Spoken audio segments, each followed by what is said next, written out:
Real people, real crimes, real life drama.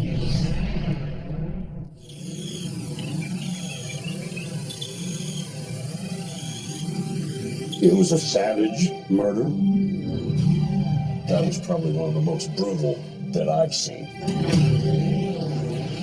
The brutality of this was what stunned us all. But to cut a woman's throat, it's revenge, it's anger. Somebody hated her. Take a look at this. She's gorgeous, isn't she? Full of life. Just a little sweetheart. And once you knew her, you liked her forever. Can you give me her whole name? Her maiden name, Eva K. Smith, E.K. Judd, Eva K. Wilson, Eva K. Gilbert, Eva K. Wenal. Each time did she think, okay, this guy, this is going to be the one? I guess. She was the wife of Hal Wenal, and Hal was a real estate developer. He was very wealthy, successful businessman. He was a jet setter. He ran in a fast crowd of big money. He liked very pretty women, and he liked the glitter of life. I'm Ned Timmons, and my team was hired by Hal Wenal to investigate the death of his wife. How would you all describe this case? Puzzling, frustrating. You want to right the wrong. Somebody is out there that took this lady's life, and it's our job to try and find them. This incident happened on May 1st, 2008. Kay Wenal was at home. She hadn't been feeling well. I think it's right over in this area is where the first encounter happened. The attack at the front door, somebody hit her with a prize fighter type punch and just smashed her face in. I think she recovered and ran for the kitchen. She was running for her life. And I think this is where the perpetrator, the assailant, got her. Caught her from behind, forced her to the ground. And then cut her neck. I believe Hal came home around 6:30 or 7 o'clock at night and found Kay. What's the hardest part about losing your sister this way? She's my best friend.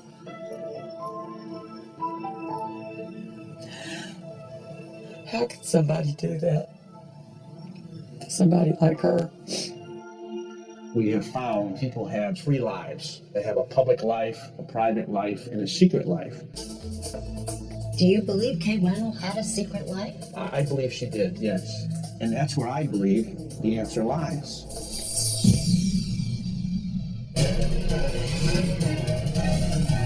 I'm Erin Moriarty. Tonight on 48 Hours. Who killed Kay Wenal?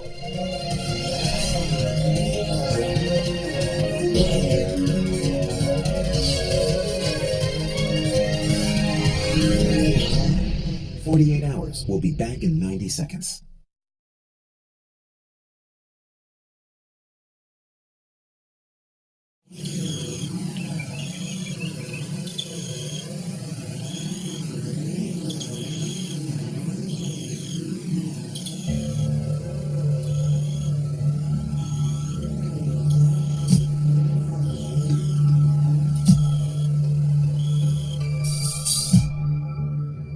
Why are you talking to me? I'm talking to you because I want to find out who murdered my sister. At the time of her murder, Kay was married to real estate developer Hal Wenal, her fourth husband. He was smitten from the moment he first set eyes on Kay in a Reno airport. She said she bent over to get luggage off the rack, and that's when Hal noticed her. How could you not? Pam Sleeper says her sister was striking and vivacious. Hal was proud of her. He used to love to walk into restaurants. She was arm candy. Oh, look at that woman. Wow. And at the age of 60, Kay was still turning heads. And everyone seemed to love her. Which made her murder in May 2008 all the more shocking. And difficult to solve. What's more, There is little physical evidence. Crime scene investigators took this video, which reveals no fingerprints, footprints, defensive wounds, hairs, or fibers, and all the blood tested was Kay's. So 3 weeks after his wife's death, Hal Wenal offered a reward that would grow to $250,000. He wanted to try to find out who murdered Kay, and he was willing to pay dearly to do it. But when months went by without a real lead, the frustrated multimillionaire hired his own team of private investigators led by Ned Timmons. We want this guy. We want this solved. Timmons, a retired FBI agent, recruited former colleagues, his own ex-wife Kathleen, and John and Sonia. You know, when you get involved in this kind of work, you want to have closure. You want to bring them to an end. We brought them together with retired Gwinnett County Police Lieutenant Charlie Bishop, who also worked on this case, to re-examine a murder that continues to haunt them all. So can this be solved? Oh, I think you can. We need that lucky break. Normally, we follow a murder case after an arrest has been made, but not tonight. Tonight's report is a true whodunit, so listen closely. Maybe you know something that can solve this case. May 1st, 2008 wasn't a typical day for Kay Wenal. She woke up that morning with all the intentions of going to work. Usually, she was out finding tenants to fill her husband's shopping centers. But she changed her mind and said, I don't feel well. So whoever did this knew that she was home. There are no signs of forced entry. This is where you believe the assailant came in. Is that correct? That's correct. So John and Sonia believes Kay let her killer inside and was immediately assaulted. The proof, says Ned Timmons, is all that blood. And you can see by the way the blood droplets hit, her back had to be there, and he had to hit her with a very, very powerful blow there that stunned her. And sent her glasses flying across the room. She realized I'm in trouble and then tried to escape. She flees to the kitchen, perhaps to get the phone. There, he gets her, and that's where he takes control of her and kills her. By slashing her throat. What happened next shocked even these veteran investigators. Then he decided to do what we call an insurance cut, a second cut. To make sure that she was going to die. I mean, that's a cold-blooded Exactly killing. right, yeah, it really is. And Kay's killer appeared to have carefully planned his attack, Nobody saw him coming in, nobody saw him leave. which makes what the killer left behind so puzzling. There's the bloody towel up in the upstairs bedroom. A towel with smudges of Kay's blood was found in her closet off the master bathroom. Why is he in there? It's her closet. Maybe he takes one final trophy. What are you looking for in that room? It's a big question. This is what investigators do know. The weapon. I think it might have been a scalpel or something like that. Could have been a hunting or fishing knife. Whatever it was extremely sharp. It did not cause any jagged lacerations. It was like, The assailant. You all use he. You believe a man did this? Because of the strength that it took. I don't see a woman cutting another woman's throat like that. You know, are there women that could do this? Sure, I don't think it's likely. I think this was a man. A man that John and Sonia believes is right-handed. because I think he hit her with his right, and I think the way the cuts were on her neck, it started from here to here. And if he was left-handed, I think he would start here and go this way. And he was probably wearing gloves. Pieces of a latex glove were found inside the house and on the back deck that didn't match ones used by first responders. That also is confirmation that whoever did this came prepared. I mean, who walks around with rubber gloves in their pocket? The motive. Everyone agrees this was not a robbery. She had plenty of rings on. Kay's wallet and credit cards were out in the open. Jewelry worth hundreds of thousands of dollars was locked in a safe upstairs. If this was some guy that came to rob her, wouldn't he take the rings? Wouldn't he take something? The impressions that I got were that someone was very comfortable in that home, knew their way around that home, and this person has no concern that anyone is going to walk in and catch him, and then walks out the back door and departs. Investigators believe the killer made his escape through the woods behind the Wenal home. He clearly knew where he was going to when he left. And that takes an awful lot of prior planning. But did he make a mistake? Who is this? Don't know. But I sure wished I did. I'm thinking, is this the guy that murdered my sister?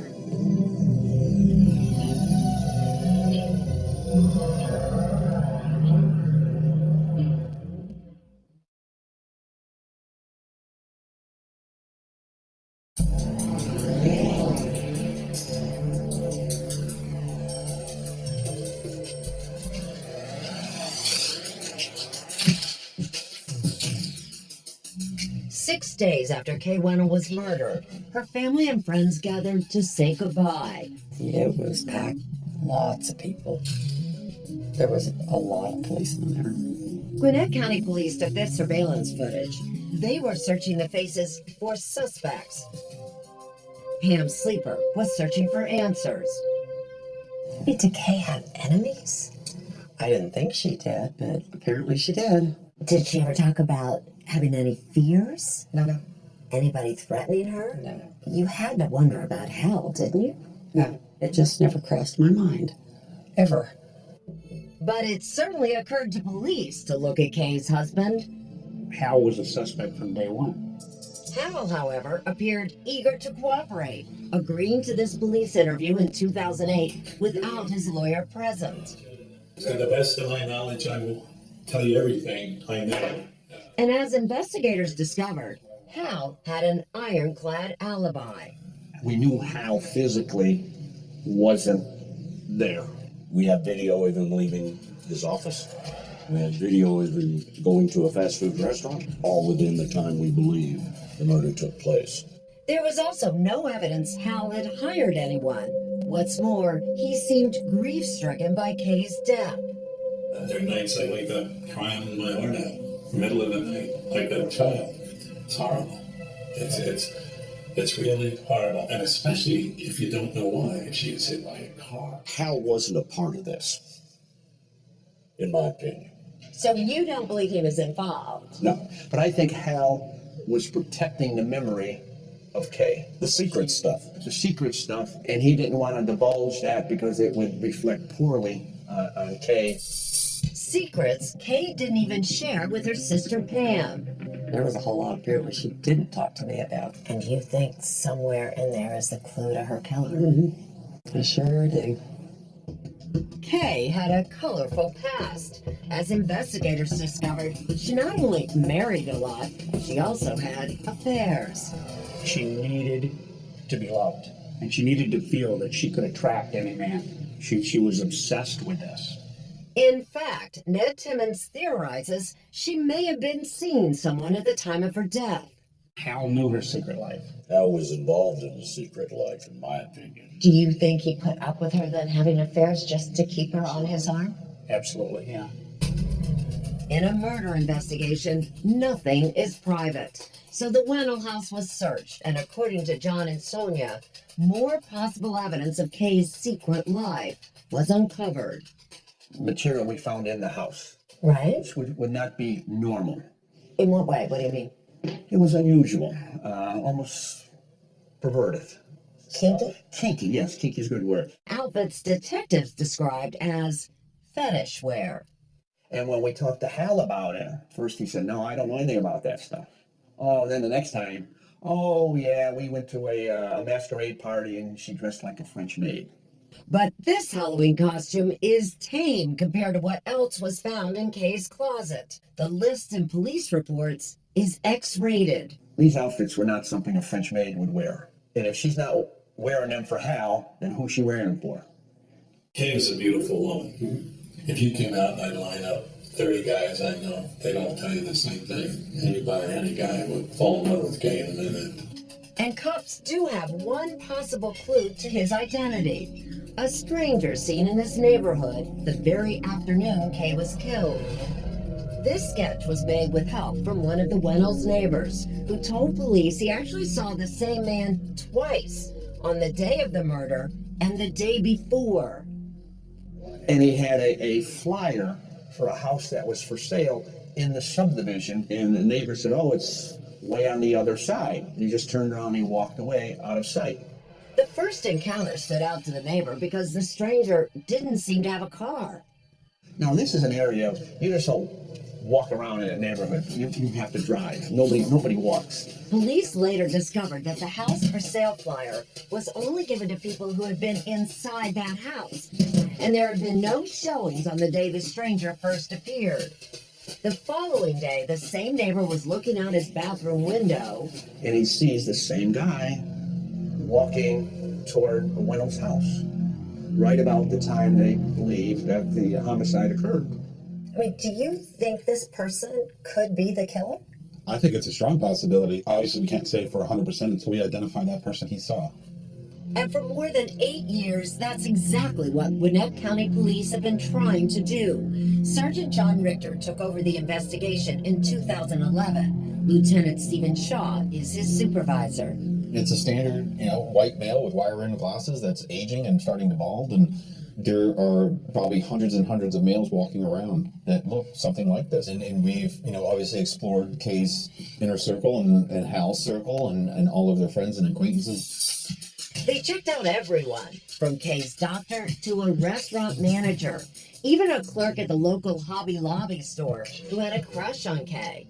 She said, that's the strangest thing. He calls me and wants me to go for a drink with him. Investigators have cleared and eliminated all 3 men, but they're still trying to find this man, pictured with Kay in a photo taken years earlier. Think that person is this person? Well, I think it's a possibility that person has seen it next to Kay and with another female.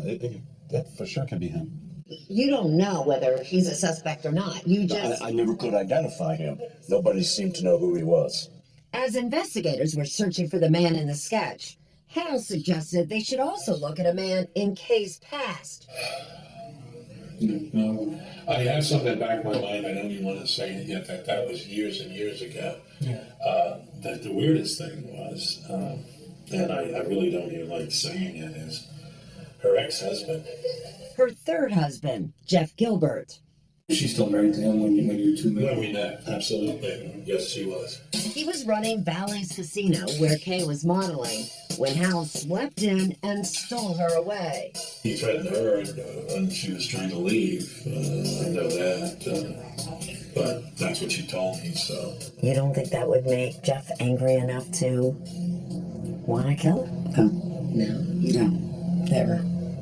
But just a few months before Kay was killed, Jeff called. He was traveling to Atlanta and wanted to see her and Hal. I said, well, what are you going to do? She said, I told him we're not going. She said, he's livid about it. We looked at him because an ex-husband is, of course, on our suspect list, but no indication that he was involved. We don't have any evidence through airlines or phone records, and we looked into it to indicate that he was in the Atlanta area. Then, nearly 3 months after Kay was killed, out of the blue, the most tantalizing and perplexing clue of all. I was in shock. I didn't know what to think.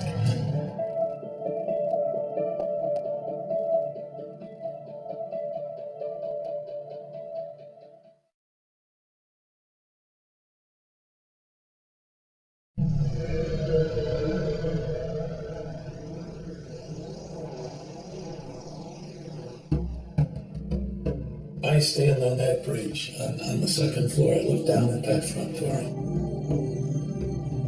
I say, Kay, what happened here? What really happened?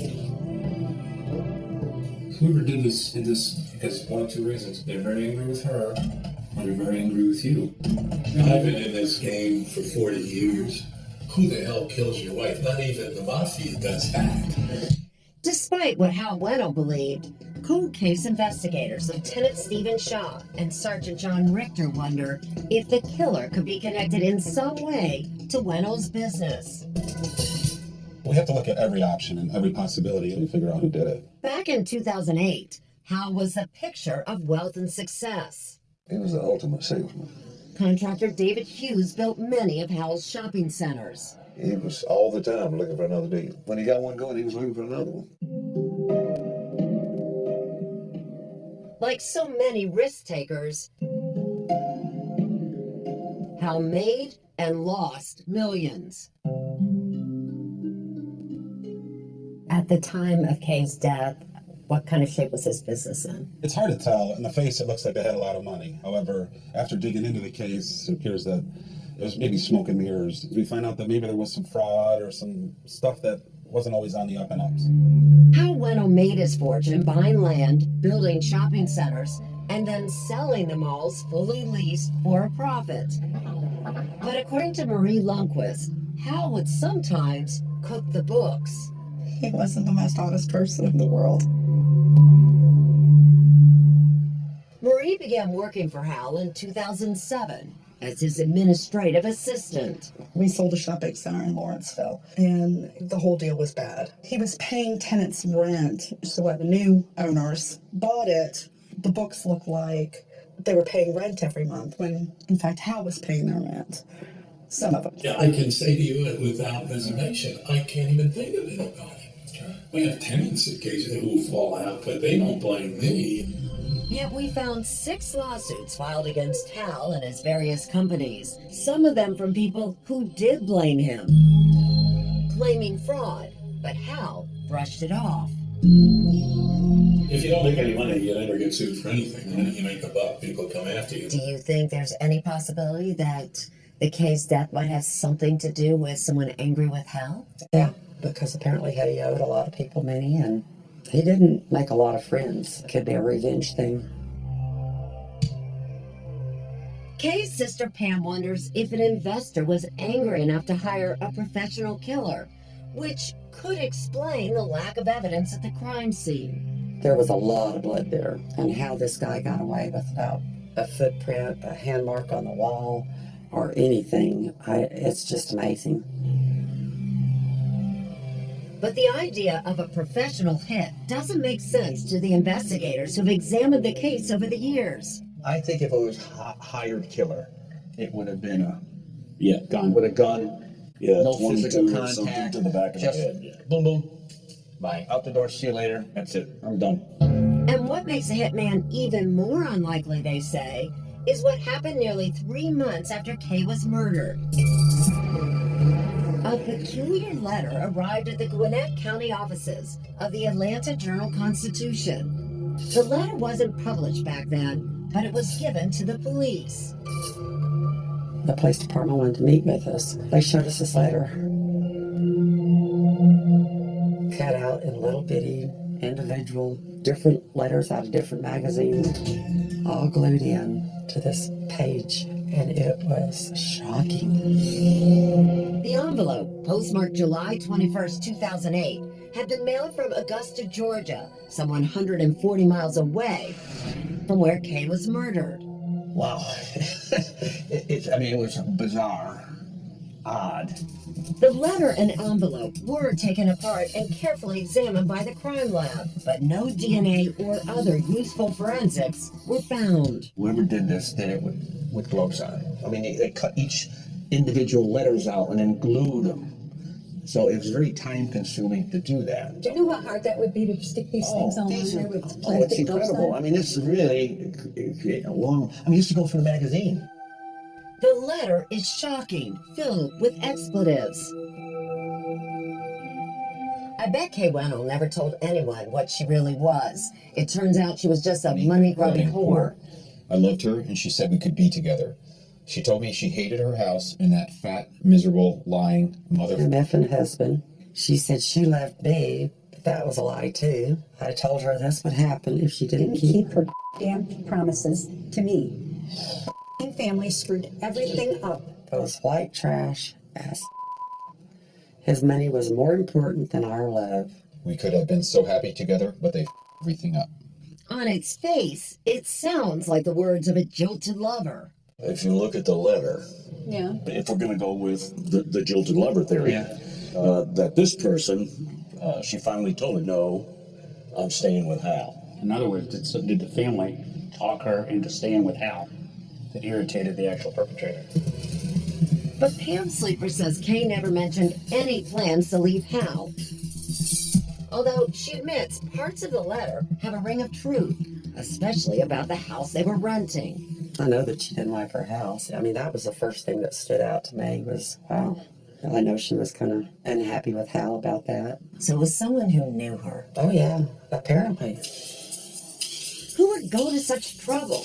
Is the letter really what it appears to be? How many of you believe this was actually written by a sperm lover? Do you? Based on the reading of it, yes. Kathleen? I don't. I do, because of the reference to the family, the house, and things that wouldn't be known to everybody. But those are exactly why it wouldn't be a spurned lover. A spurned lover doesn't give a care about her house. A spurned lover doesn't give a care about her family. I believe at this point it's not a jilted love. That's a red herring. Review the clues. Help solve this case. Join us now on Facebook at 48 Hours.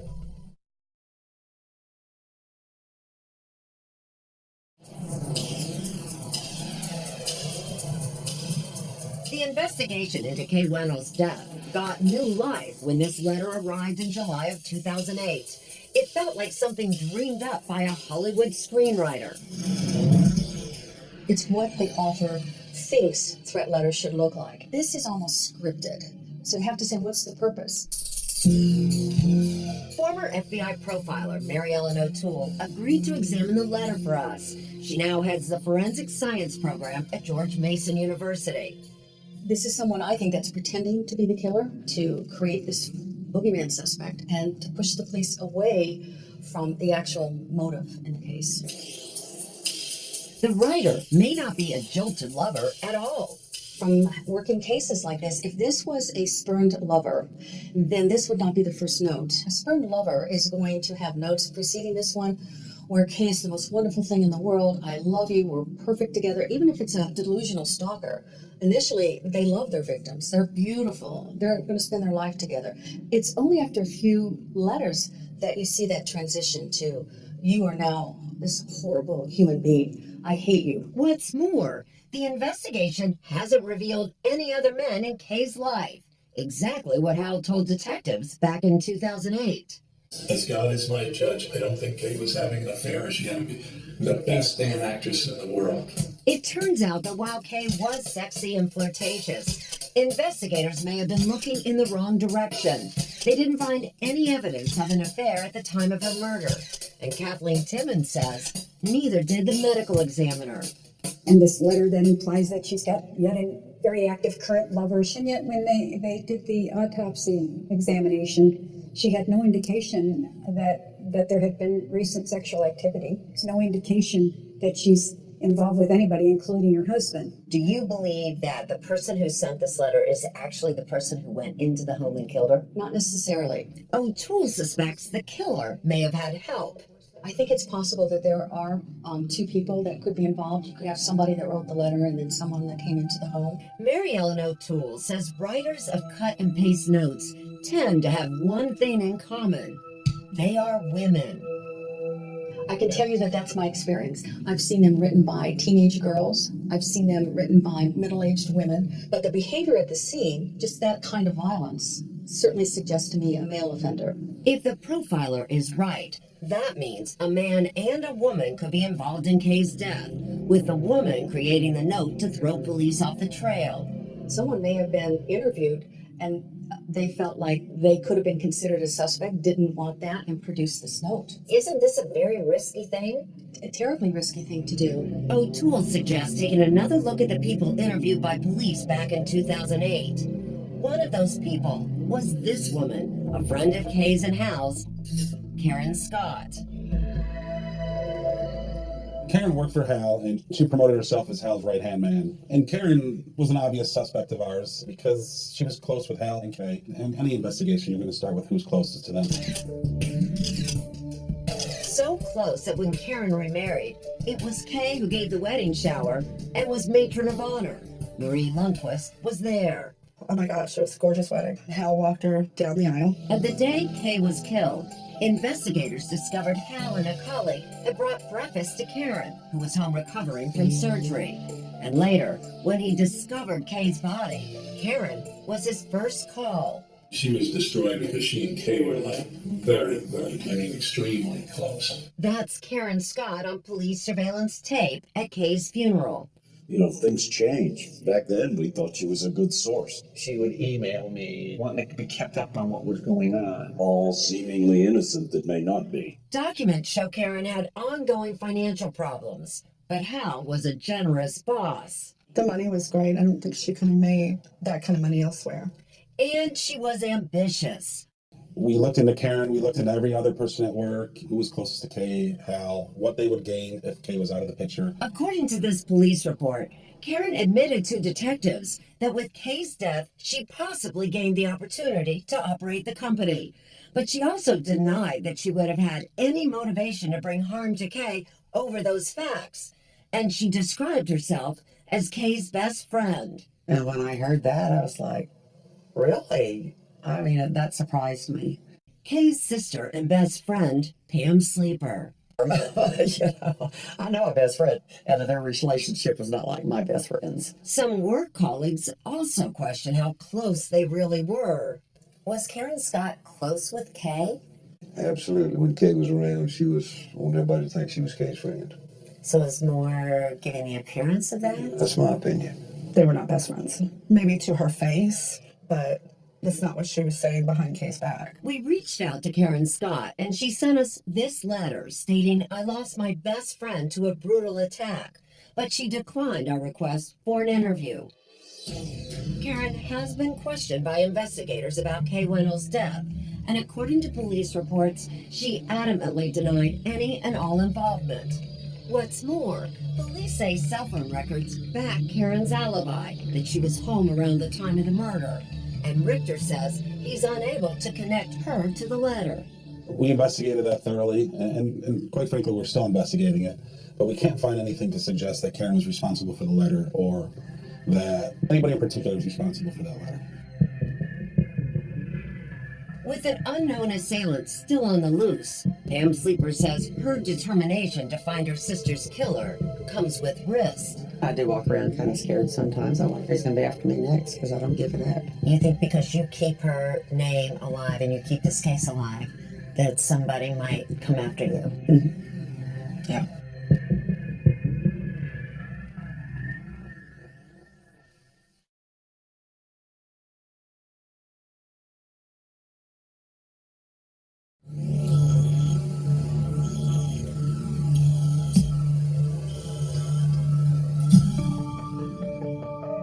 That was the last picture taken of Kay on her 60th birthday. Pam Sleeper says that after Kay's murder, Hal Wenal was never the same. He called me every day. He was just lost. He missed her so much. He would say, "Who? Why?" I was like, I don't know how. It's what we're trying to find out. I try to stay busy morning, noon, night. I hate the mornings going to work because I know I'm coming home to that house at night. Weekends I despise. Hal may have hated being in the house, but he refused to leave it. If your wife or significant other was murdered in that house, wouldn't you want to get out of that house? Private investigator Ned Timmons. You want to walk in the kitchen every day and have this vision of all this blood and her lying there with her throat cut? You know, it just didn't make sense. Still more perplexing to investigators. Hal kept the house exactly as it was the day Kay was killed. Her sneakers next to the living room couch. Her book open to the page she was reading. Drops of her blood on the staircase. It was never cleaned up. Even when our team showed up months and months later, the house was exactly very strange. Exactly the way it was. You'd think you'd have a cleaning crew come in and cleanse that place, but there was still the blood splatters. I want nothing more on God's earth than to find the guy who did this, and I'd give everything I have to get Kay's killer. Even if it meant spending his fortune to do it. The Gwinnett County Police Department was having their financial difficulties, so it was really a bad time for law enforcement. As I remember, you guys were having trouble getting money for gas when I first got in this. They couldn't run their cars. They were that low on fuel. Is that part of the problem here, that... It's a problem everywhere. There was just no money there. Again, another reason Hal contacted these folks, because they had so much more resources available to him than we did. Ned Timmons says it was Hal who paid for much-needed lab work to be done. I was dealing with a private laboratory weekly, and we sent a lot of fibers, We sent a lot of fluids for DNA sampling. And Hal would have to approve every time. Samplings are $5,000-6,000 a hit. And we had people in Las Vegas, we had leads in California, we had leads all over the country. It was costing him a lot of money. Yeah. Hal's quest came to an abrupt end in 2010 after he died of a heart attack. His estate cut off the $250,000 reward money and fired his private investigators. Yeah, there was things that we wanted to do, other leads that we wanted to follow up on. And then all of a sudden, you know, the executive says, you guys are all finished. We weren't happy about it, I'll tell you that.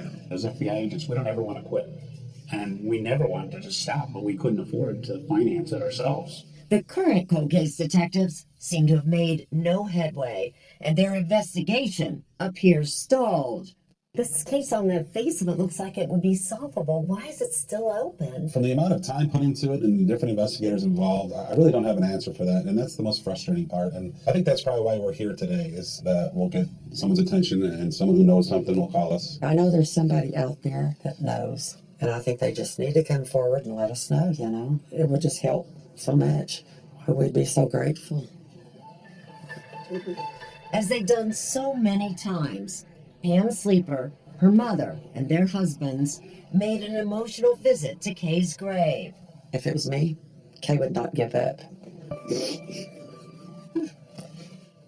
And I'm not going to give up. Tonight, investigators are asking for your help to solve Kay Wenal's murder. Once again, here is what we know. She was at home in Lawrenceville, Georgia on May 1st, 2008, when she was viciously attacked. Investigators believe her assailant was a right-handed man wearing gloves who used a very sharp weapon.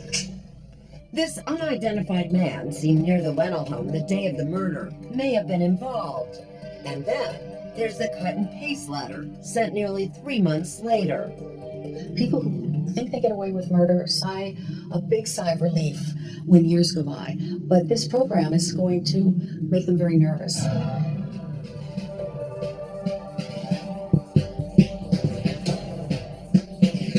Anyone with information is asked to contact Gwinnett County Criminal Investigation Division, anonymous tip line 1-770-513-5390. Crime Stoppers Atlanta 1-404-577-TIPS.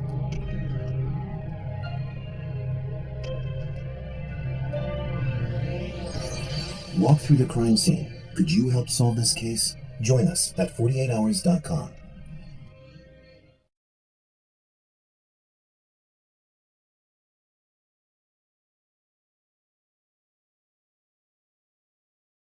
The victim gets out of her car and she's assaulted and she says raped by 5 men. 2 men are convicted. Was race the reason? I didn't do it.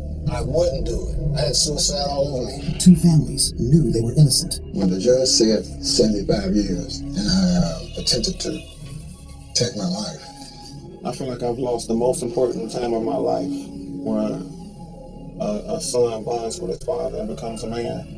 I dreamt of a professor and law students coming to my rescue. I used to see it on TV all the time. He got his wish. A 25-year battle. The answer was always in the DNA. When it's not you in the DNA, it's not you. And everybody knew it before trial. CBSN, live news streaming to you. CBSN, CBS News, always on.